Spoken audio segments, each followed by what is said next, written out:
everyone, how are you? This is Norm Schriever. You're listening to the Real Estate and Mortgage Marketing with Norm podcast. Thanks so much for being with me today. Today I have an awesome guest and a good friend of mine, Ryan Kuhlman, who is the youngest ever president of the National Real Estate Investors Association. He just took office this January of 2020, and he has some huge plans and goals for the organization, and he's doing a bang-up job. In a previous podcast late last year, I interviewed Ryan, and this is the second half of that podcast. So I hope you enjoy, and you can find out more information at remnorm.com. Here's Ryan. Right. So, we've talked about wholesaling, and obviously, the biggest advantage to wholesaling is that you're taking the least amount of risk. When people start in real estate, the reason why we use that as a base model is because wholesaling is your crawling, rehabbing is your walking, and doing commercial and large multifamily deals, you're running. Singles, and as they say, learn to crawl before you walk. Singles, doubles, and home runs, right? There you go. Singles, doubles, and home runs, 100%. And the problem is that most people, they want to start running. They want to start with that multi-million-dollar deal, but that's just not realistic. So, when you learn wholesaling, it gives you then the ability to start rehabbing. After you've wholesaled, you've made some money, then as long as you have the proper guidance, start with your first rehab project and know and understand what it takes to fix a property. Know and understand, the retail market of how to price that property, how to sell that property to an end buyer, because all of those skills that you learn doing that, they are going to help you in other facets of real estate. If you become a buy and hold landlord, you're going to want to understand the scope of a rehab, because if your rental property needs a new roof, you certainly don't want someone, overcharging you for that just because simply you don't have the knowledge or know what it takes to put a roof on a house. Yeah, and the so network that gives too. you a kind of it kind of gives you a springboard. I'm actually, right now we've been talking more and more about doing some commercial deals, starting to look more into multifamily again, because we think that the market is right for that now. Rental properties are just going to hold tried and true for a long period of time. So, one of the other aspects that we look at too, we also do vacant land. We've gotten some vacant land deals that we've sold to developers that are looking for vacant land. We've wholesaled those, but obviously it's not quite as exciting as finding 100 unit multifamily property that someone owns outright, and you can get them to do seller financing because they don't want to they don't have the ability to either do a 1031 exchange or pay capital gains tax. So you might find somebody that owns a property free and clear, but they're tired of landlording it, and they've let the property run down, and they're not getting full rents and everything else. So the aspect of looking at a property like that and saying, okay, I'm going to bring this property to its highest and best use. Mm-hmm. And multifamily is interesting because really all you're doing is multiplying the singularity of what we do in wholesaling and dealing with single family homes times however many units there are in that building. So each unit itself is like a one-off rental property. Yeah. But it's like a portfolio. But then you also have the advantage of you have to factor in economies of scale, right? So you're making one phone call to one maintenance person, you're fixing one roof, or you know what I mean? Not necessarily, but there are economies of scale versus having 80 separate rental units all across town, right? 100%, 100%, and it's a catch-22 because on that side of it, when it comes to managing and collecting rents and things like that, you're going to one property. It makes it much easier. But the caveat is that now you're managing 100 units, and if something happens to that property and you're not getting the cash flow that you need from that property, you're not just dealing with one house that has, it's pretty easy to kind of fix the issues, of one property. So, there's grass is always greener. We could sit and talk for days on every aspect of real estate and why there are pros and cons in every aspect, and why, there's investors that are very smart, very successful, and have been in real estate for a long time, and they will sit down and show you their portfolios, and they're completely opposite. One guy says, "Oh, I love single-family homes because I can own multiple homes in different markets, and I have less likely if one area is not doing well, or one county or one state, then I've got properties in another area." Where you'll have other investors that say, "Well, I like owning, a 300-unit complex because it's right here, it's central. I can have one maintenance company take care of the whole property." So there's all these kinds of different, caveats to real estate investing. It really comes down to the individual person. We had a national speaker that came, and Scott Myers, that came to our club the other night, and he spoke on storage units. Oh, wow. Storage units is a huge business right now. When the market crashed, what do you think happened when people downsized from a 4-bedroom to a 2-bedroom apartment? They had to take all their furniture and stuff and put them in storage.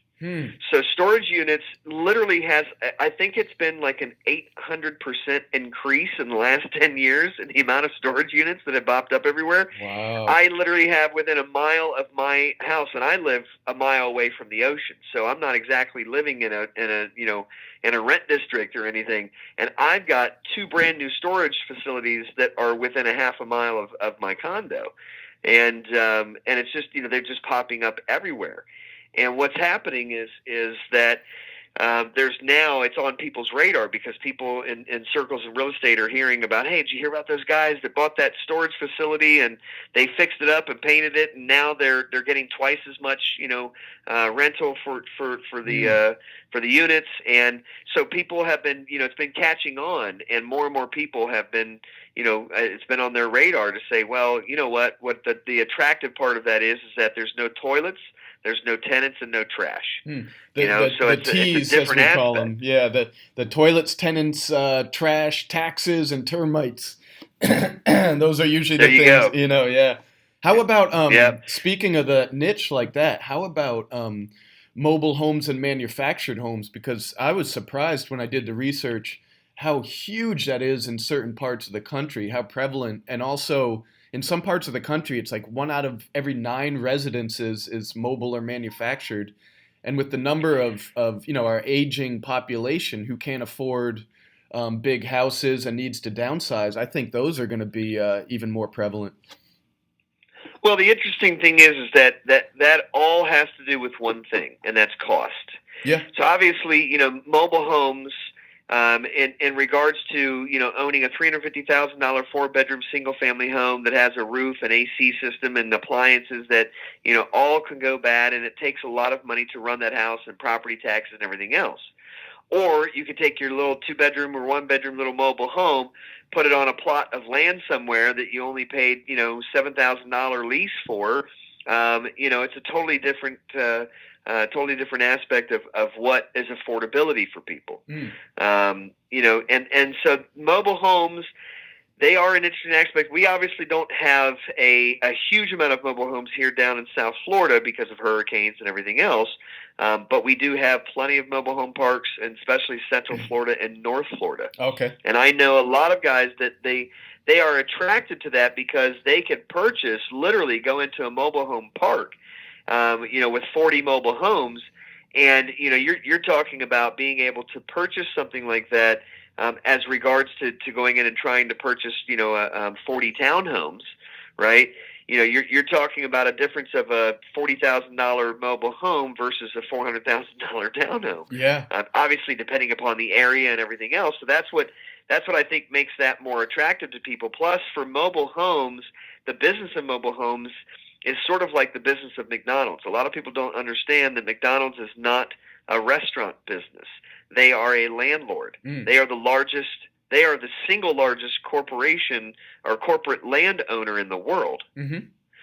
So, the same thing with mobile home parks is that it's not about, messing with the mobile homes themselves. Hey, listen, homeowner, you're responsible for your mobile home. You park it here, I'm going to charge you $7,500, a year for your plot. for your, and they're only responsible for certain, certain maybe utilities and that sort of thing. So I think that's part of what makes it attractive for people. Is it takes a lot less money to get into it. Obviously, if you're buying a mobile home for $22,000 and you flip it for $30,000, you're not making quite as much money as you would on a single family home. But you only had to come up with 22,000 bucks as opposed to $222,000 to possibly flip a single family home. So there's differences in that as well. And then manufactured homes, it's kind of interesting because I remember as a kid, we lived in this place called Sherwood. It was Sherwood Homes, and it was in West Carrollton, Ohio.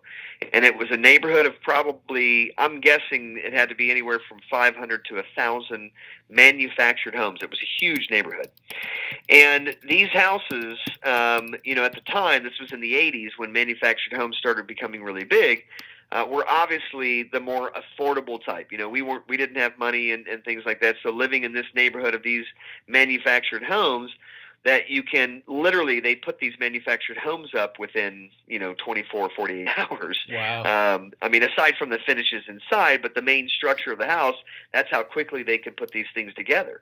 A lot of manufactured homes, they come in, basically you got your four walls, your trusses, and your roof, and then you fill in your plumbing and everything else inside. But it's pretty quick and painless to build that shell.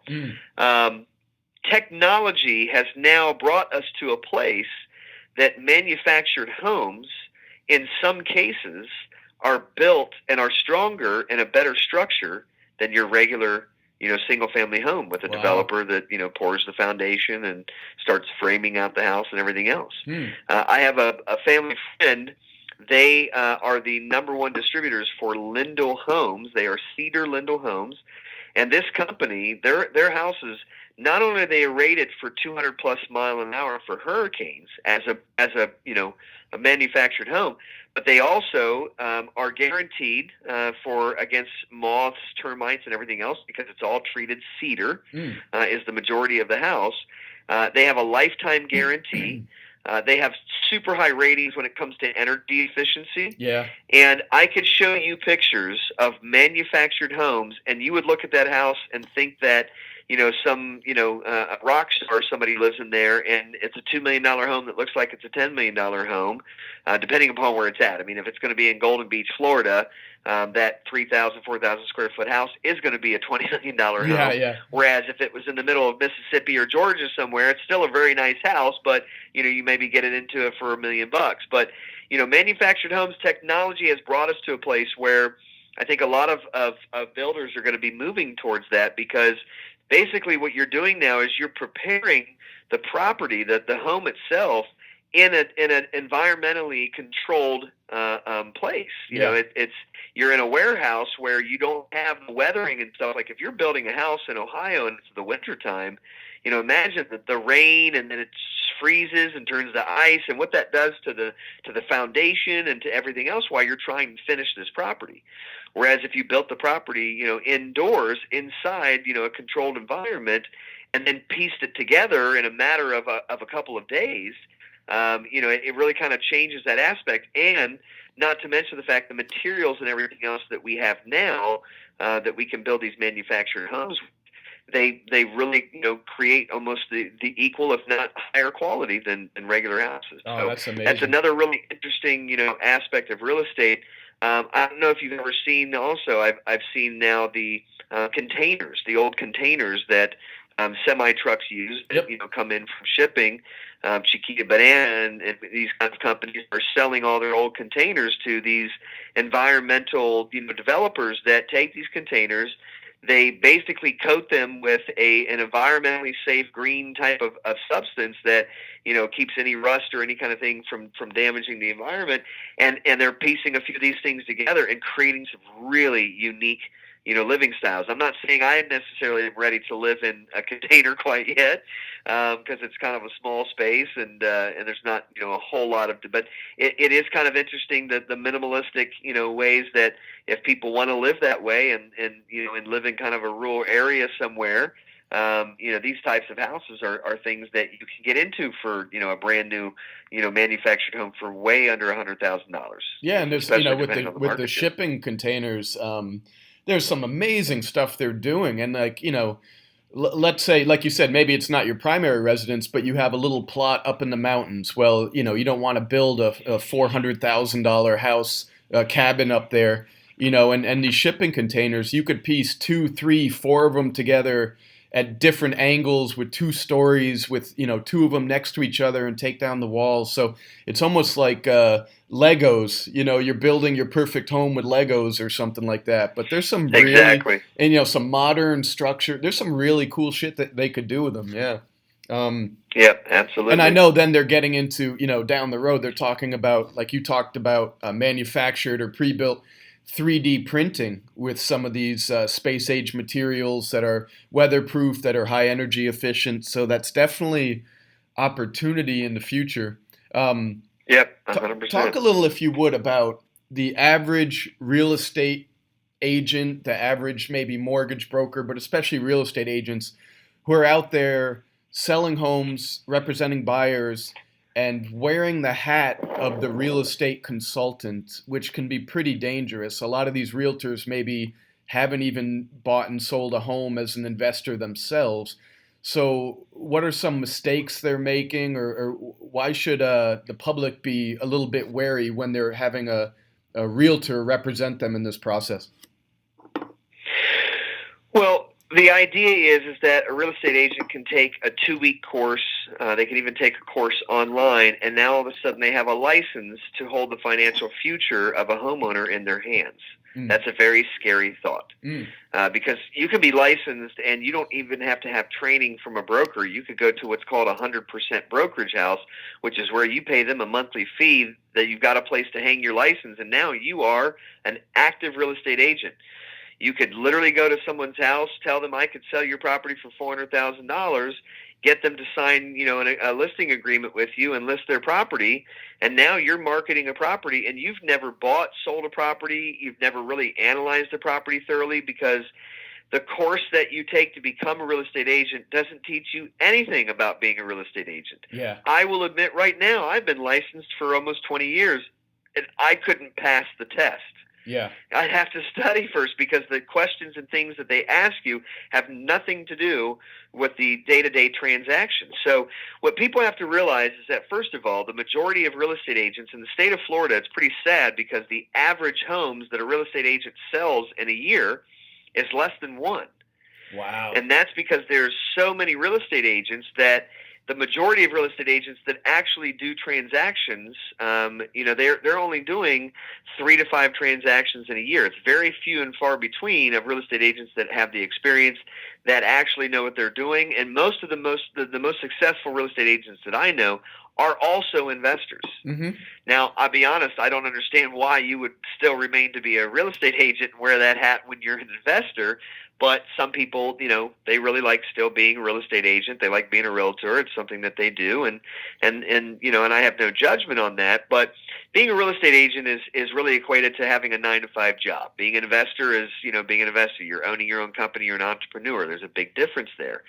And I think that the way that people need to protect themselves, first of all, is have any real estate agent, show you, what have you done? How many transactions have you done? It's very easy for a real estate agent to show them, a group of closing statements, and say, okay, in the last, year, I have actually, helped 12 homeowners sell their homes.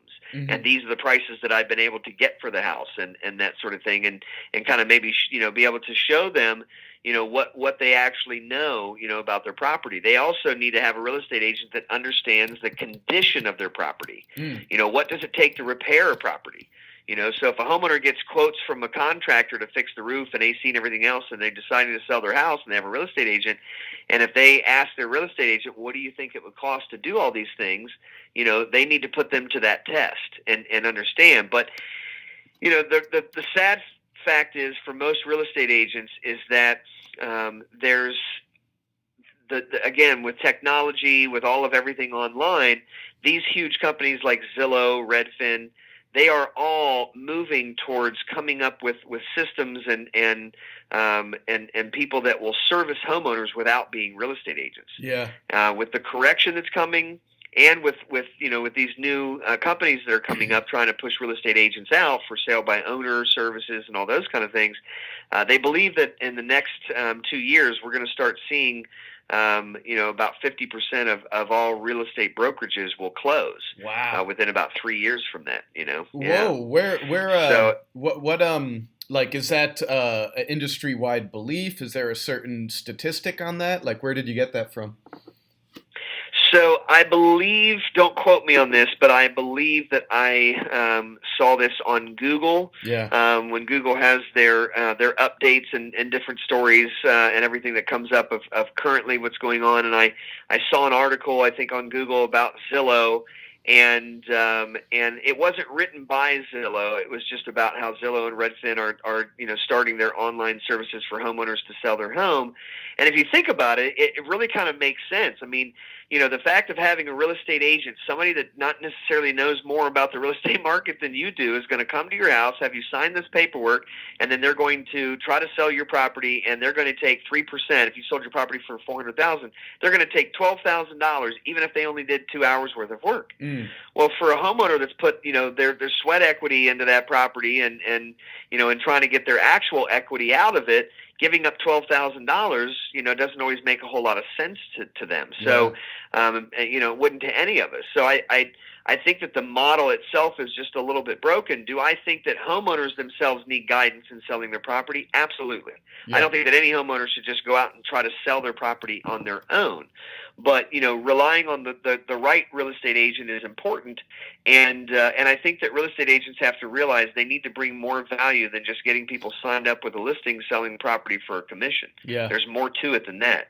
They need to really understand, like, if a homeowner is facing a foreclosure, the biggest thing that I see down here in South Florida is that real estate agents reach out to homeowners. Yeah, I'll sell your house for you. You're facing foreclosure. They don't understand the foreclosure process, and they delay things for a long enough period of time that some of these homeowners, they end up getting a sale date on their house, and now they've lost their house. Oh, yeah. Yeah, definitely. And the real estate agent was no help to them. Let me ask you this, and I'm sort of rapid firing some questions at you as we come to the end here, because super duper appreciate your time, and you're probably ready for a stiff drink at the end of the day. Absolutely. So you talked about, and it's really sticking with me, the key to this is finding motivated sellers. You'll always do well if you do that. So what are your 3 secret squirrel awesome methods you could leave us with for finding motivated sellers? Well, the same thing that I teach in my mentor program as I teach in the Flip Coach program, the national program, is your top 3 ways of finding motivated sellers. Is the number 1 is mortgages. So, when someone's facing a foreclosure, that is public record. Whether you have a software program like NREIA that we use in the state of Florida, California, and New York. REI Pro is a national program that I use. I promote through my Flip Coach program. I actually know the owners and designers of the program. I know it's very solid. So public record will tell you if someone's facing a foreclosure, because now they have a foreclosure lawsuit against them, and that is public record. So that's the number 1 sign. The second sign that a homeowner is facing some issues and might be motivated to sell is behind on their taxes. Yeah. Again, you can go to the tax assessor's website for pretty much any county. Almost most counties in the United States now have online services, and you can see if they've been paying their property taxes. And the third is an actual physical sign, which is when you drive past a house. We do what's called driving for dollars, which in your area that you're flipping properties, everything's not always on public record. If somebody owns a property free and clear, and if they happen to pay the property taxes, but let's say that you drive past the property and the grass is really tall, the mail's piling up, all the windows are shut and maybe blacked out, it just looks like the property is falling apart and no one's living there. It's vacant and abandoned. So that could be another sign, an actual physical sign that people can see that there might be a potential motivated seller there. How about, and fascinating, how about networking with different professionals, like our divorce attorneys? Is that someone you should have in your pocket, that you're always taking them out to dinner and lunch and buying them nice things for their birthday? Yeah, and I know the saying is kind of trite, and you just hear it over and over and over again, but it is kind of true. Your net worth is your network. So, having a great network around you in real estate, having a referral business through probate attorneys, divorce attorneys, other real estate attorneys, foreclosure defense attorneys. Foreclosure defense attorneys are great because all they can do really is postpone the inevitable. What they need is an investor to come in and either buy the property cash or do a short sale, wholesale it, whatever they're going to do to it. So those are all great resources, and part of, a crucial aspect of having a successful real estate business is having that network. Not only having, these types of attorneys, like I have probate attorneys, I have foreclosure attorneys, I have, those resources for when I need, a probate done on a property. If I find, come across a motivated heir to property, somebody that just inherited a property, but don't have money for a probate attorney, sometimes I'll work it out where I say, listen, okay, I'm going to buy the property. This is the price I'm going to purchase it for. As long as you agree, then I'll pay for the probate attorney and take care of it for you. Because obviously my probate attorney is also going to give me, favorable pricing and that sort of thing. So it's not only good to have a network of other real estate trusted professionals so that you can go to for business, but they can also, quid pro quo, refer business to you. Oh, that's fantastic. And speaking of your network, do you want to give a quick shout out to one of your best business partners there, Anish? Yeah. So Anish Dave he is my brother from another mother. He's the one that really I credit to getting me into real estate. And, we've been through together. We both went through the crash together, both lost everything together. We didn't, hold hands or anything, but we definitely cried, I think, together at least once. And that'll bring you closer. And, and so I have greatly appreciated, one of the things is that, having partnerships is important in life. You can't do it all on your own. It took me a long time to figure that out, all through my 20s, unfortunately. But, having the right business partner, and what I credit my business partner and how I describe Anish to anybody is he is the most trusted person that I know. So when it comes to real estate, when it comes to our real estate dealings, I mean, this guy literally, he has my social security number. He has access to my bank accounts.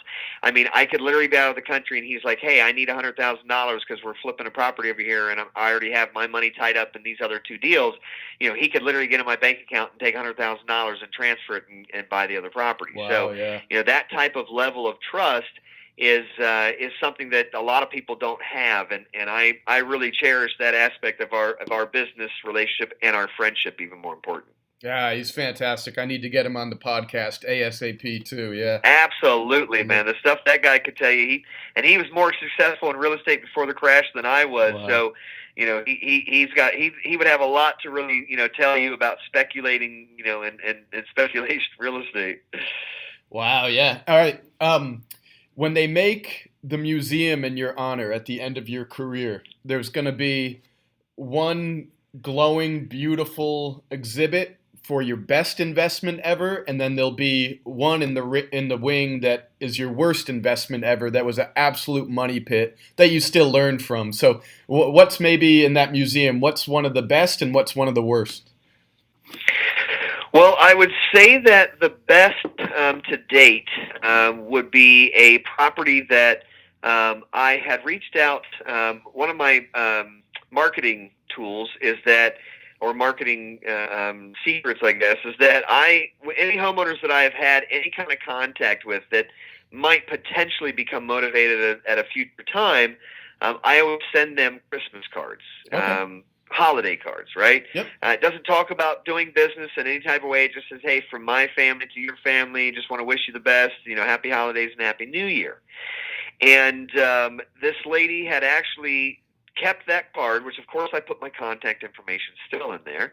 She had kept that card and remembered me for almost 2 years, about 18 months while she was going through a bankruptcy. Well, she had a property in Hollywood, Florida that got kicked out of the bankruptcy, and it was going into foreclosure, and she needed help on that property. So 2 years after she had gotten that Christmas card from me, she called me up, gave me not only that property, but liked me enough that gave me, because she said, you're the only one that ever, everybody sends me letters, I want to buy your property, I want to buy your property, I want to buy your property. You're the only one that actually just told me and my family to have a nice, safe, and happy holidays and a happy New Year. And that's why she picked me out of, literally, she said there had to be 40 other people over the last 2 years that tried to get with her to try to get these properties. So, long story short, on the 2 properties, I made $175,000 profit from a Christmas card. Wow, yeah. And it's because you cared and you built a relationship. You weren't just transactional. So that's a huge Absolutely. lesson. Yep. Yeah. You got to go that extra mile with your homeowners. I mean, it's just something that has to be done. My worst is something that I actually told the story today to the newbies. It's a memory that I kind of wish that I didn't remember, but I think it's a good memory to have because it keeps me on my toes.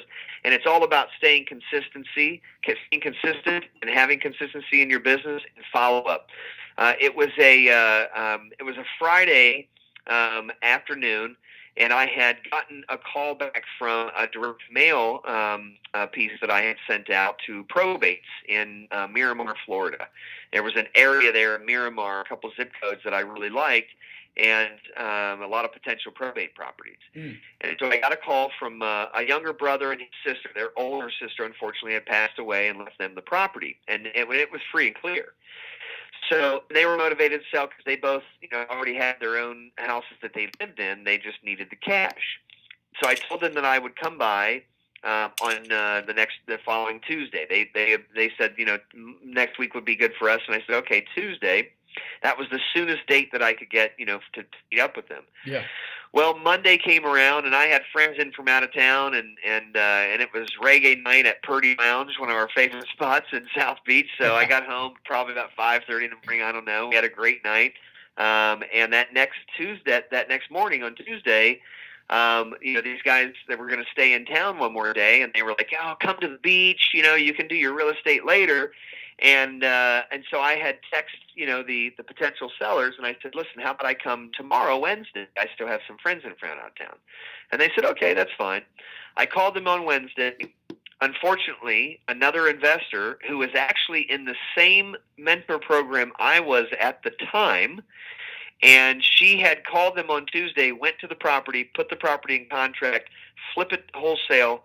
15 days later, we got a $44,000 profit. Oh, man.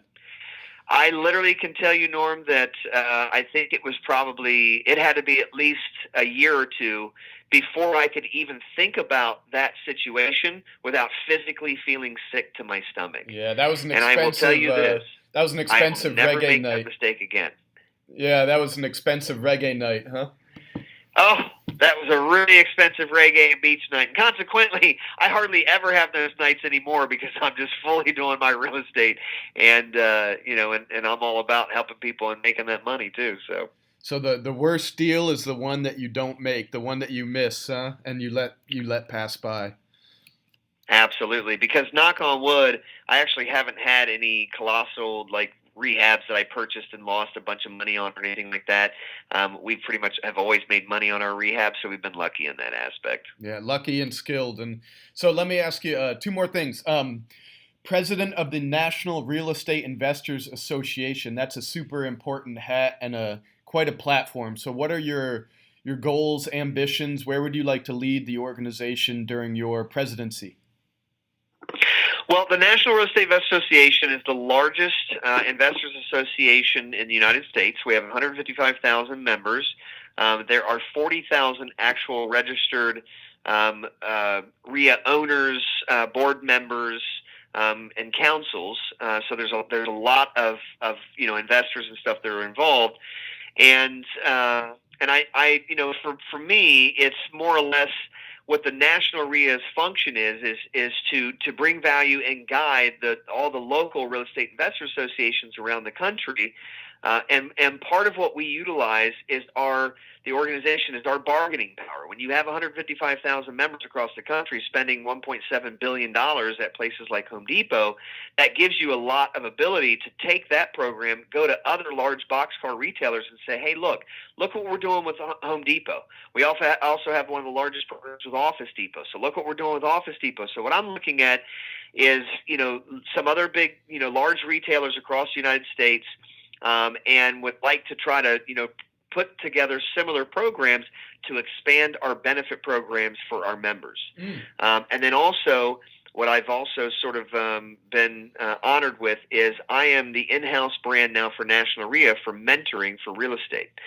So my national program, the Flip Coach program, was introduced at the mid-year, and last June, I was introduced the Flip Coach program to all of the REIAs around the nation, and I start in January, and I'm going to be visiting different REIAs and speaking as the Flip Coach and offering my Flip Coach program to teach people how to wholesale properties. Oh, that's awesome. And by the way, where can they find that? Is it flipcoach.com or something?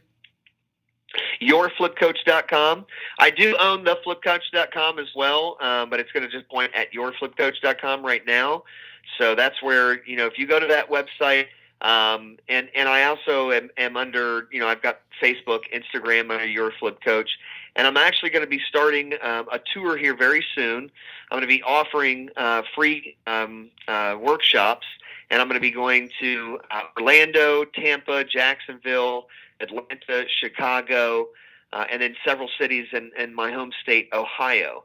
And so I'm going to be, coming to those markets and offering, some free education on how to get started in wholesaling, as well as offering my Flip Coach program, which will, have some continuing coaching that will stem from that. So it's really designed to steer newbies away from all of these national reality star gurus, Fortune Builders, Stan Merrill, Armando Montalongo, Cody Sperber, the Clever Investor, Response, Renata, Nick Vertucci. I mean, I could go on for days of how many people that are out there unscrupulously taking people's money and not really providing them the blueprint that they need, that path that they need to show them how to get started and how to get closer to that goal, which is being able to, starting to flip properties and make a profit.